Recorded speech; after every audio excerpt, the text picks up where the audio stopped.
Now we move on to talk about creating a document folder. I'm insisting on creating a document folder at the beginning of your research. It means that when you are taking notes. Why? When you are taking notes. So through your readings, you are going to take notes from different sources, whether these sources are primary or secondary or tertiary sources. So in this case, you should take the author with his or her publication, the source, not letting the source by the end when you are writing your literature review. In this case, you are going to miss or some references, including these references in your list. So through creating a document folder, this helps you to locate your sources whenever you need more information about the subject. You are going to return to these sources. It helps you to summarize and analyze the different sources. So, concerning how to list your references, there are multi of software systems that can help you in listing your references as EndNote, Evernote, Reference Manager, and these are the links of these systems. RefWorks, we've got Zotero and Mendeley. I'm mainly working with Mendeley in listing references. I haven't in this computer, I haven't in my second computer. We will have a session about how to work with one of these, mainly with Zotero or Mendeley, since these will help you to list your references. Now we move on to note taking. But before talking about the process of note taking, as far as literature review is concerned, let us revise some points. So, talking about the different tasks of literature review, they are divided, as we have seen, in two tasks. The first one to identify and select the literature review, and the second task is to write about the literature review. So we've got here two steps. You identify and you select your literature review, then you write about that literature review. These tasks require some skills. So these skills are the information seeking skills. We've got critical appraisal skills and we've got organizational skills. So what is here meant by information seeking skills? So through this, you should have the ability to use different sources. You should have the ability to use manuals, to use electronic methods to identify useful sources. For example, we've got EBSCO, free databases. There are multi of databases that can help you to locate your sources. For example, here we've got, as you can see here, EBSCO, and it is for free database in which you find here libraries. In these libraries you find tertiary sources, secondary sources, and even primary sources that can help you in, of course, in selecting the appropriate sources for your dissertation writing.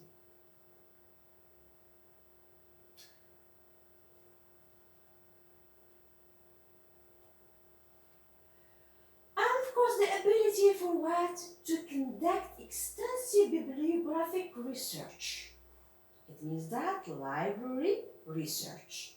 Because when you are writing your dissertation, you are not going to depend only on here references on databases. You are going to work on libraries. So here you should have the ability to make research. You should have background knowledge on how to search in libraries. And this is also a difficult step that the student should learn from his first year, first year as university student. Critical appraisal skills.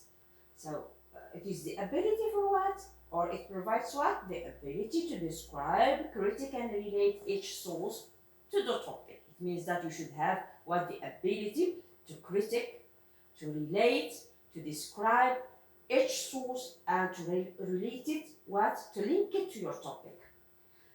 You should also have the ability to identify different areas of controversy in the literature. It means that you are going to compare and contrast different arguments and points provided by scholars. So, critical appraisal helps in identifying strengths and weaknesses in what you have found. It lets you what? To make decision about the quality of research. So through here critical appraisal skills, you are going to take a decision which research work is or deserves to be added to my work and which should be excluded from my work. It means that you should search or seek for what good for literature review of good quality. And the last one, this one. So in this case, you should have what? The ability to organize the literature review that you have collected through your readings in relation to your topic. And of course, here the ability to organize, you should also have the ability to present the literature review logically. And in the end, or in here, you may ask yourself, how should I organize my literature review? We can say that there are several ways to organize our literature reviews. For example, presenting definitions of some concepts or issues, presenting different theoretical approaches, presenting methodological or methodologies employed in the work, the level of support to the scope of your research or hypothesis.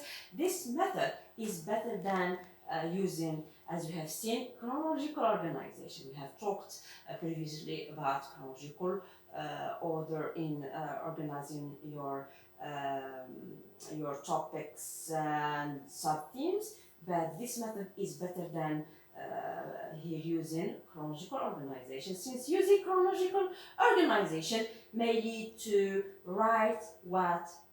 A boring type of literature. You can also review thematically. How?